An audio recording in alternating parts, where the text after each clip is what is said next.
It was named one of the best opening kickoff games of the year.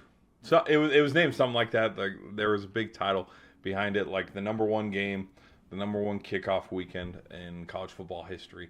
And so I thought I'd just give my thoughts and my opinions on the Ohio State versus Texas game. So these are my thoughts on the Buckeyes and the Longhorns and how Saturday's game went. Personally, I think could it have been a little bit more entertaining points wise? I mean, yes, obviously. I mean, no one's looking, unless you're a football sicko like me, no one's looking to go, okay, I want that low scoring Big Ten style where 3 touchdowns is all we need. I think there's a lot of expectations, and of course, with how much like the memes have just trolled on everything where Arch Manning's a bust, and if you've seen the memes, you've seen the memes, you know exactly which ones I'm talking about. Where there's the Peyton and Eli, he's adopted meme and stuff. I think it's a lot to expect, and I'm not trying to sound like a shill here for the Longhorns and be a homer here, but I think it's a lot to expect. You're going and playing the defending champs, okay? Yes, there's a lot of turnover, but there's a lot of turnover for Texas as well. There were turnovers for both teams, considering who they lost in the draft. But then to expect the number one sought after quarterback to go into the shoe, with a top 3 matchup, and then just the expectations of, okay, in your first start against probably a top 3, top 5 defense in the country. This isn't spring ball, by the way, where nobody's been hitting you all off season. We need you to go in there. We need you to throw for 5 touchdowns, 6 touchdowns. We need you to put on a Joe Burrow-esque type performance. We need you to go be Tim Tebow. We need you to go be Johnny Manziel in your first start. Can you go do that? Can you pull, a little bit of Super Cam and be Cam Newton in week 1, Arch Manning? Oh, you can't?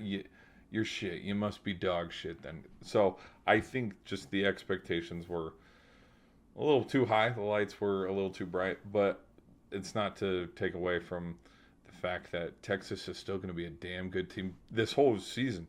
And I think both teams, let's not, kid ourselves. These two teams will play each other again.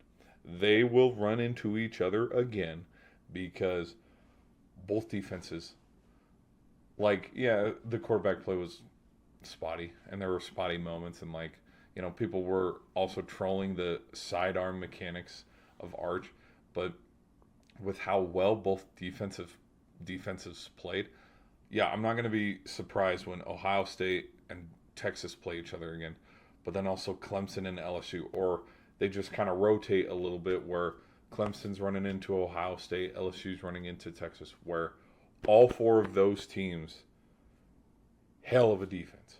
Hell of a defense. Same with Miami. Miami, hell of a defense. Now, there were some plays where the ball literally off a foot bounced in their favor, but defense was something big this past weekend. Whether it was the Notre Dame game, like I said, the Ohio State game, whoa. Other than that, I think, it was a good game.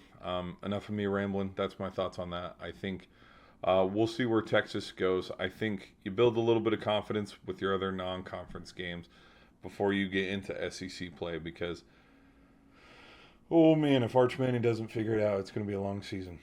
It's going to be a long season. And you want to know what's funny? You want to know what's funny is all the people that were calling for Quinn Ewers to get benched because, oh my gosh, Arch Manning is so much better.